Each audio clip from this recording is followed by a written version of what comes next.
Bismillah, Assalamualaikum warahmatullahi wabarakatuh. Alhamdulillah hamdan katsiran thayyiban mubarakan fih kama yuhibbu rabbuna wa yardah. Asyhadu an la ilaha illallah wahdahu la syarikalah wa asyhadu anna Muhammadan abduhu wa rasuluhu la nabiyya ba'da amma ba'du. Thayyib, Ananda, alhamdulillah ini pertemuan terakhir kita ya.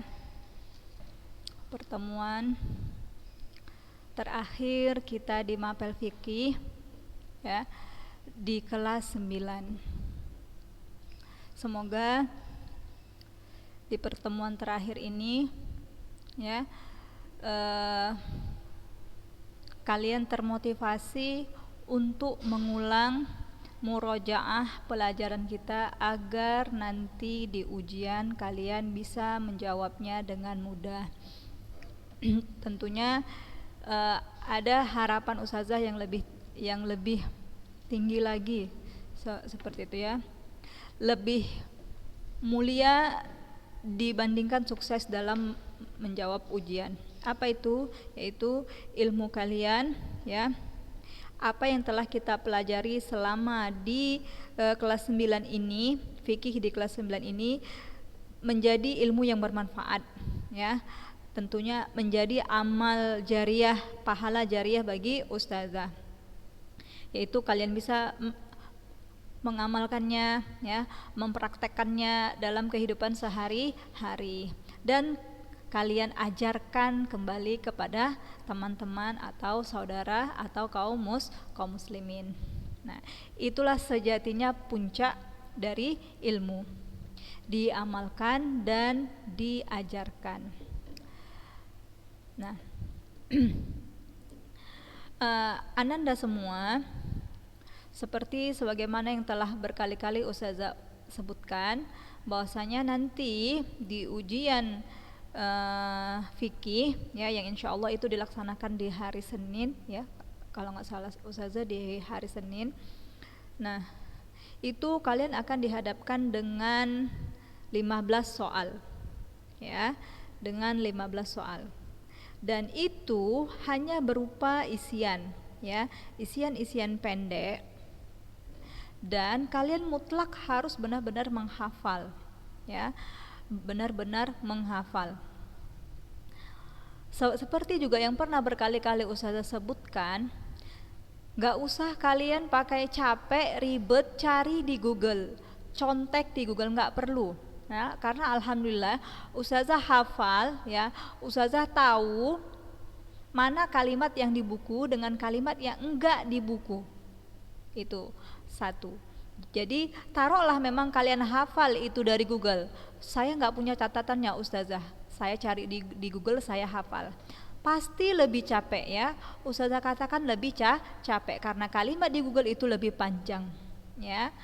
Pengertian yang kalian jumpai di Google itu lebih panjang. Mendingan dari sekarang itu kalian pinjam catatan teman kalian ya, catatan teman kalian yang kalian anggap dia itu catatannya rapi ya, catatannya lengkap. Nah, itu bagusan kalian pinjam atau minta fotokan lalu kalian salin, itu lebih bagus ya, itu lebih bagus dibandingkan kalian searching di Google. Itu yang pertama. Nah, yang kedua, searching di Google pun berarti kalian telah berbuat curang. Loh, curang dari mana ustazah? Ya curang, kalian sedang ujian tapi mencari jawaban di Google ya. Nah, itu curang dan kalian tidak amanah. Nah, jadi ustazah ingatkan di pertemuan terakhir ini, coba kalian pinjam catatan teman, minta fotokan ya, lalu kalian catat kalian catat kembali di buku kalian. Nah, lalu gimana teman-teman yang punya catatannya lengkap? Apa yang sikap apa yang harus dia lakukan? Yakni bermurah hati dengan memfotokan atau meminjamkan catatannya. Jangan pelit-pelit atau beranggapan ya enak kali dia, saya yang capek ini. Enggak usah, itu bisikan-bisikan syaitan yang memutus kalian untuk beramal soleh yang memutus kalian untuk mendapatkan pahala ilmu yang bermanfaat, pahala jariah ya istilahnya. Nah, jangan Rena, enak kali sih dia itu pinjam catatan anti udah ikut belajar tiap hari catat dah. Janganlah, kok gampang kali seperti ya. Jangan diikutkan bisikan seperti ini. Ingat, lebih baik memberikan catatan sebelum ujian ya, meminjamkan catatan sebelum ujian ya, membantu teman dengan meminjamkan catatan sebelum ujian dibandingkan dengan membantu teman di saat ujian. Terkadang sebagian anak-anak ya meminjamkan catatan tuh dia sayang ya, tetapi ketika temannya bertanya jawaban di saat ujiannya, dia murah saja untuk memberi. Tidak ya, Allah perintahkan kita untuk saling tolong menolong dalam kebaikan. Nah, mumpung belum ujian ya, maka kalau ada teman kita yang ingin meminjam catatan kita, maka silahkan ya, ini pintu kebaikan yang luas untuk kalian ya. Dengan kalian pinjamkan catatan, lalu teman kalian mencatat catatan itu dari catatan kalian, lalu teman kalian hafal, lalu teman kalian amalkan, Masya Allah, pahalanya itu mengalir dan kalian mendapatkan pahala ilmu yang bermanfaat. Seperti itu. Jadi kalau dalam masalah meminjam catatan, berbagi catatan, lakukan nak. Jangan sayang. Nah, yang meminjam pun harus tahu ya, pakai adab juga. Apa adabnya Ustazah? Ya pinjam dengan kata-kata yang sopan. Rena, aku pinjam ya catatan kau. Seperti itu. Awas kalau nggak anti kasih ya, aku tunggu di tengah jalan. Nah, enggak kayak gitu ya. Atau dengan kata-kata kasar, dengan julukan temannya, item kayak gitu ya. Sini dulu, mau pinjam catatanmu. Enggak juga seperti itu ya. Dengan adab. Assalamualaikum, Ana boleh pinjam catatan anti? Seperti itu. Pakai kata lemah lembut ya. Tunjukkan kalau kita memang butuh. Nah, kemudian berjanji untuk memulangkan catatan. Jangan disimpan sampai hari ujian, temannya jadi apa? Jadi nggak bisa menghafal karena kita yang meminjam lupa memulangi. Nah, ini kan jadi buat teman kita jera untuk meminjamkan catatannya kepada kita. Seperti itu ya. Jadi segera lengkapi catatan anak-anak ya. Lengkapi catatan anak-anak ustazah sekalian, pinjam dan berusahalah. Ingat, ketika seseorang bersungguh-sungguh untuk mengusahakan sesuatu, maka hasil yang dia dapatkan akan sebanding dengan usahanya. Jangan pernah kalian ya bercita-cita untuk mendapatkan nilai yang bagus, mudah dalam menjawab ujian, tapi yang kalian lakukan hanyalah tidur atau sibuk dengan kegiatan-kegiatan yang tidak bermanfaat.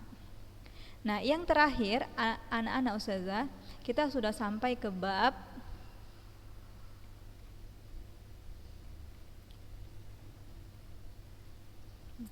bab an-nadhar ya. Bab an-nadhru. Tetapi ya, Ustazah permudah kalian semua. Itu ujian dimulai dari kitab Al-Hudud.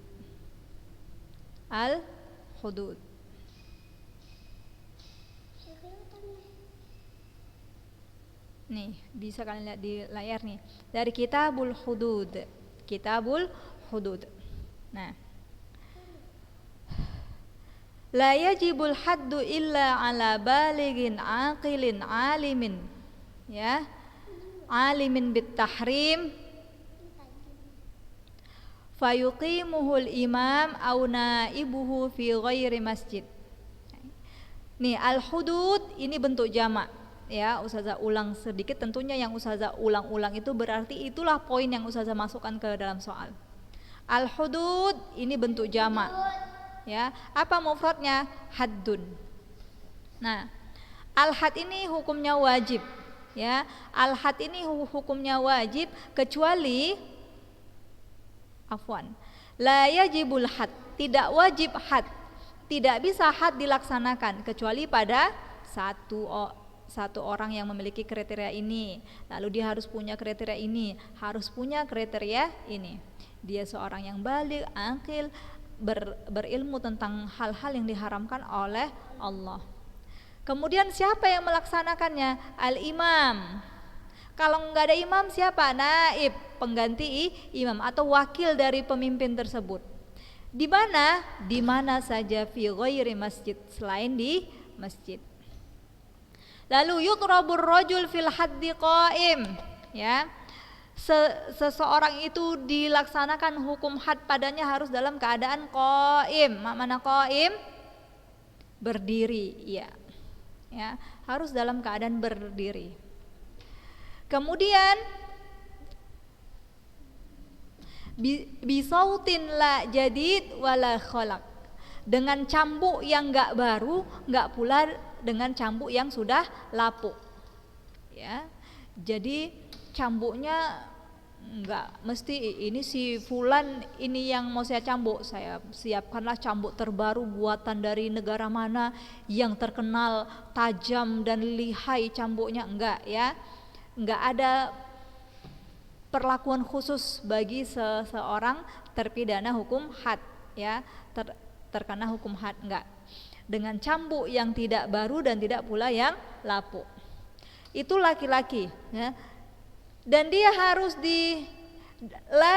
tidak ditelentangkan, ya, tidak ditelentangkan karena dia harus berdiri, bukan ditidurkan secara terlentang. Dan dia juga enggak diikat, ya.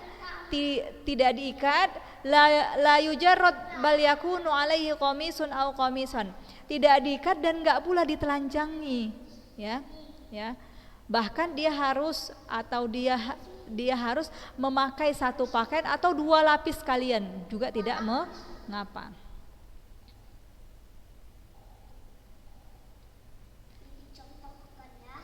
Dan daerah-daerah mana saja yang harus dihindari, yang tidak boleh terkena cambukan?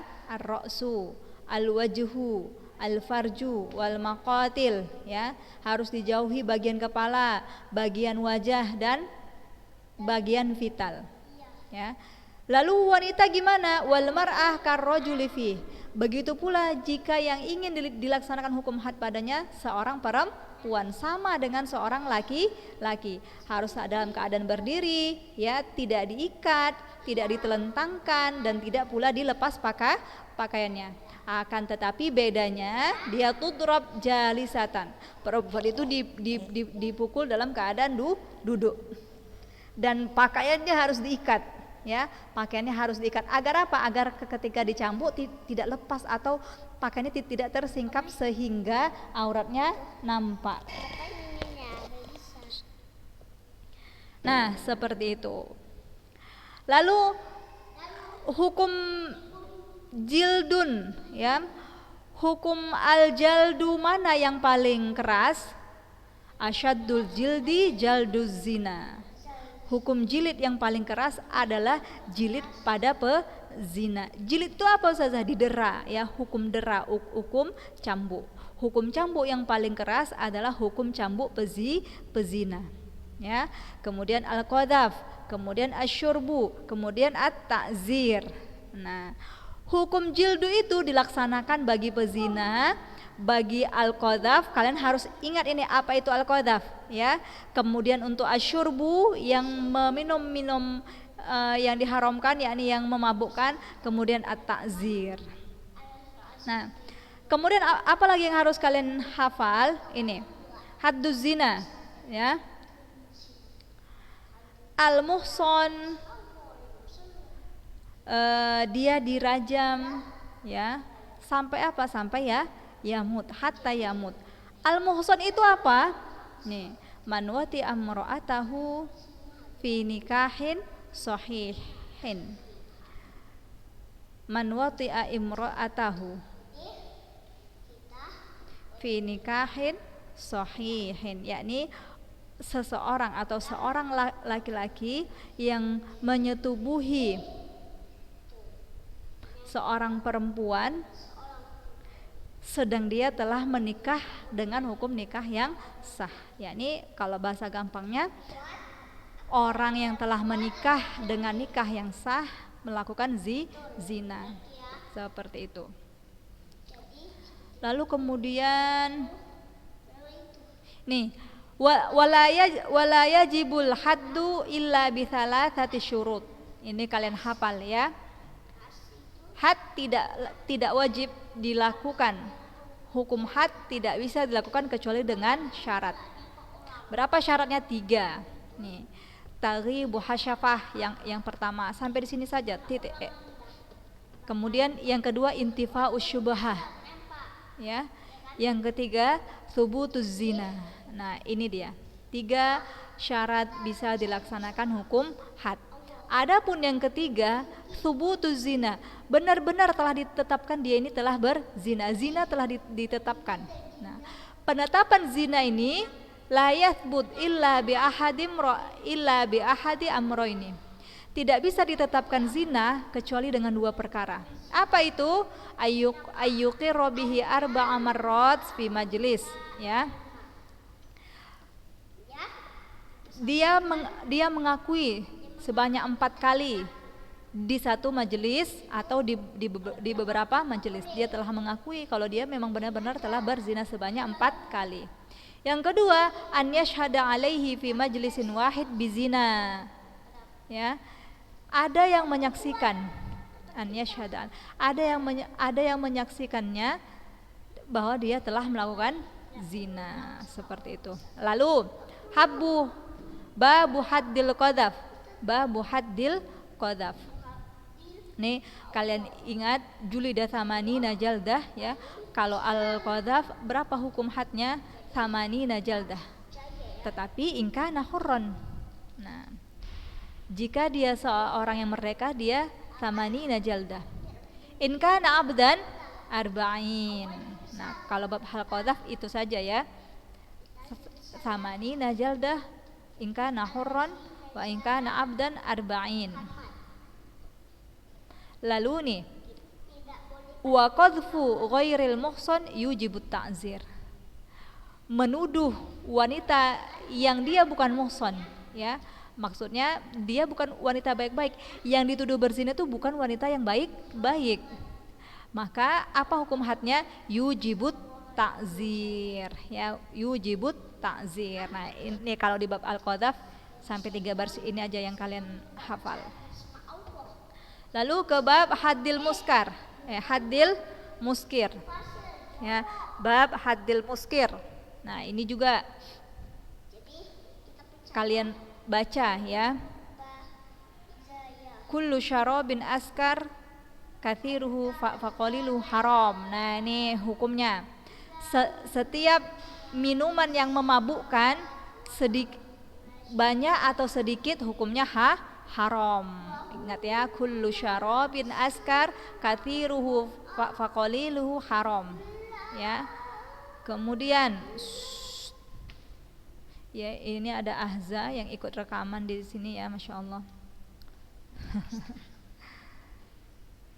Kemudian, nah, masuk kita apa hukum had kepada yang muskir?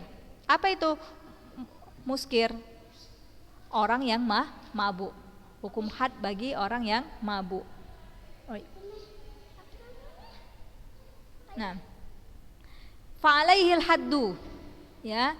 Tetapi ingat, yang meminumnya harus seorang muslim, al-mukallaf, terus mukhtaron, aliman. Ya, dia meminum itu berdasarkan pilihannya, bukan paksaan. Ya, lihat, ini syarat-syarat orang yang bisa kena hukum had, ya. Syarat-syarat pemabuk yang bisa dilakukan hukum had.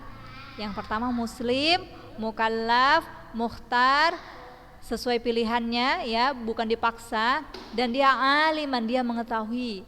Apa yang dia ketahui bahwasanya syarabun ya, setiap minuman yang memabukkan itu haram. Nah, maka dia kena wajib had. Tamanuna jaldah. Berapa kali? Tamanuna jaldah ma'al hurriyah. Nah, ini kalian ingat ini ya. Dia tamanuna jaldah, 80 kali didera jika dia seorang yang merdeka. Dek, hidup kan, Dek? Lalu kalau dia seorang budak, arbaun ma'arriki, 40 kali dera jika dia seorang budak. Kalian ingat ya, berarti ini mirip ya dengan yang di sini. Kalau dia muhson, 8 kali cambuk. Kalau dia seorang budak 40 kali, berarti sama.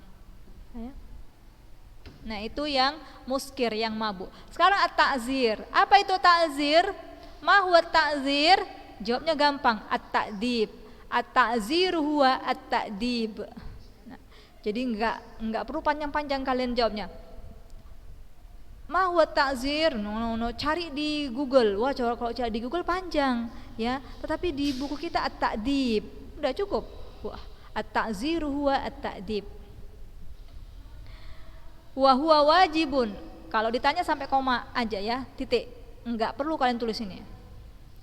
Wa huwa wajibun fi kulli ma'siyatin la hadda fiha wala kafarah.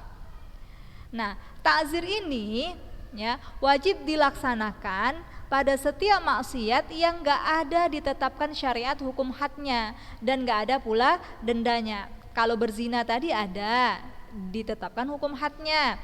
Kalau menuduh wanita baik-baik berzina ada hukum hadnya yang ditetapkan. Kalau mabuk ada hukum hadnya. Nah, kalau nggak ada berarti dia at-ta'zir, dia kena wajib ta'zir. Ya. Berapa kali? Ala asyri jaldat. Ingat, ala asyri jaldat, 10 kali dera. Kalau at-ta'zir 10 kali dera. Ini kalian ingat ini. Wala yuzadu fit ta'zir ala asyri jaldat. Tidak boleh lebih di dalam pelaksanaan ta'zir dari 10 kali dera. Lalu babul qata'i fis sariqah. Nah, ini juga babul qata'i fis sariqah. Syaratnya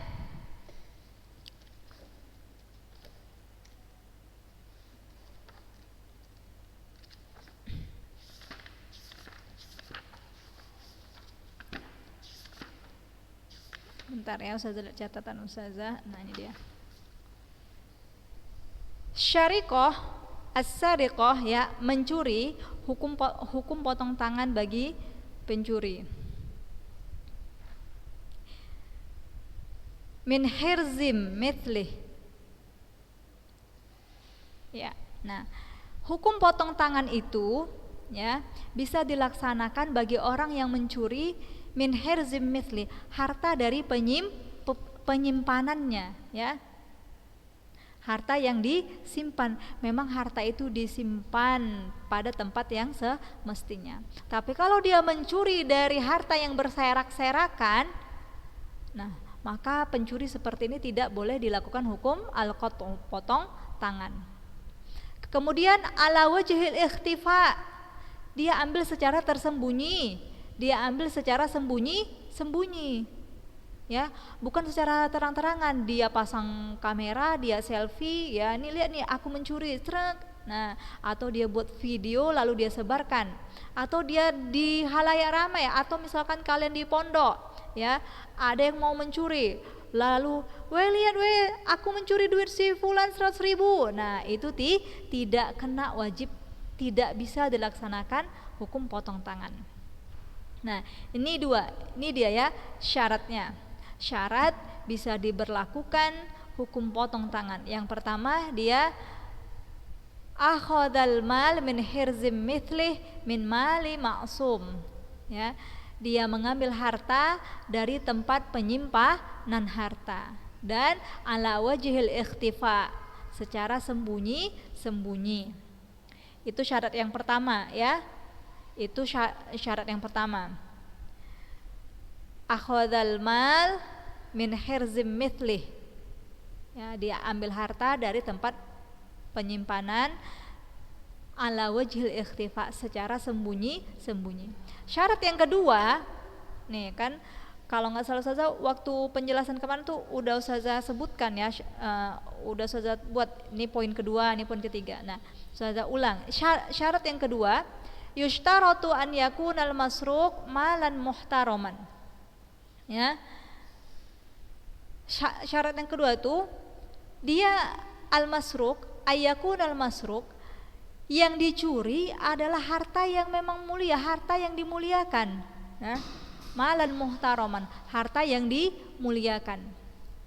Berarti falaqata bisaraqati alati bisariqati alati lahwin, ya, tidak ada potong tangan yang mencuri alat musik, ya, dan yang mencuri barang-barang yang diharamkan oleh Allah, seperti misalkan dia mencuri khamar atau mencuri patung sesembahan ya di kuil mana atau di gereja mana atau di tempat sesembahan lainnya seperti itu. Tidak. Akan tetapi bisa diberlakukan hukum potong tangan jika yang dicurinya adalah harta yang dimuliakan. Ini syarat yang kedua. Syarat yang ketiga, yushtaratu an yakuna nisaban. Nah, harus mencapai nisab ya. Barang yang dicuri atau harta yang dicuri itu nilainya sampai pada nisab. Berapa itu nisabnya? Salah satu darahim, 3 dirham, atau rubu'u dinar, 4 dinar. Jadi harta yang dia ambil itu harus dihargai. Ya. Kalau belum sampai nisab 3 dirham atau 4 dinar, maka tidak kena wajib potong tangan, seperti itu. Nah, itu syarat yang ketiga.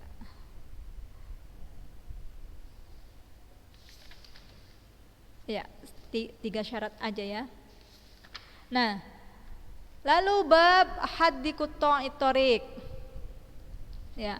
Dan pembahasan atau materi yang akan diujiankan sampai bab haddi quta'it thariq saja. Sampai bab haddi quta'it thariq, itu saja ya. Siapa itu quta'it thariq? Ini dia, humul ladzina ya'riduna linnas bisilah ya fis sahra awil bunyan sampai titik. Fayalsibuna humul mal mujaharah la sariqah, yaitu orang-orang yang menghadang manusia dengan senjata ya, bisa di hamparan ya, bisa di hamparan atau di tengah bangunan, termasuk juga di hutan-hutan mungkin ya. Lalu mereka mengambil hartanya dengan paksa ya, dengan paksa, tidak mencuri. Jadi beda ya kalau merampok ya, ini quta'it thariq, ini merampok di tengah jalan seperti itu ya. Nah, ini dia menghadang si korban dengan senjata dan dia merampas hartanya secara terang-terangan. Kalau mencuri itu mengambil harta dari tempat penyimpanan yang sewajarnya secara sembunyi-sembunyi, seperti itu. Apa hukum hadnya? Nih, qutila thumma suliba hatta yashtahir. Lihat, qutila, dia dibunuh, kemudian dia disalib sampai orang-orang tahu ya. Dia disalib dan dipajang tuh. Ini dia hukum hadnya. Lalu sampai berikutnya sekalian baca ya catatan kalian. Nah, alhamdulillah Allah kasih kita kesempatan untuk murojaah singkat ya. Semoga bermanfaat dan ini mempermudah kalian untuk menjawab soal, insyaallah. Oke, selesai. Banyak-banyak berdoa ya, dan bersungguh-sungguhlah untuk berusaha Setelah itu hasilnya kita serahkan kepada Allah Subhanahu wa taala. Jangan pula si bertawakal saja tetapi usaha dan doa tidak ada, atau berdoa saja tapi enggak ada usaha dan enggak pula bertawakal. Yang namanya tawakal itu harus sempurna, ya, ada doa dan ada usaha tentunya dengan usaha yang maksimal, baru setelah itu kita bertawakal kepada Allah. Sip. Kalau ada umur yang panjang maka kita akan ketemu kembali di SMA Ulun Nuha insyaallah. Jika tidak ada maka jika tidak ada ataupun anak-anak ustazah melanjutkan di sekolah yang lain, maka ustazah ucapkan selamat jalan,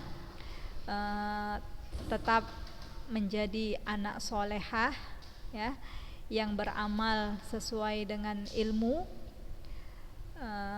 kemudian mengamalkan ilmunya, kemudian mengajarkan ilmunya, dan karena ini fikih maka tetaplah laksanakan sholat, ya, kemudian mengamalkan ibadah-ibadah sesuai dengan tuntutan Rasulullah Sallallahu Alaihi Wasallam, sesuai dengan contoh Rasulullah Sallallahu Alaihi Wasallam dimanapun kalian menuntut ilmunya. Seperti itu. Saya tutup. Subhanaka Allahumma bihamdik asyhadu an la ilaha illa anta astaghfiruka wa atubu ilaik. Wassalamualaikum warahmatullahi wabarakatuh.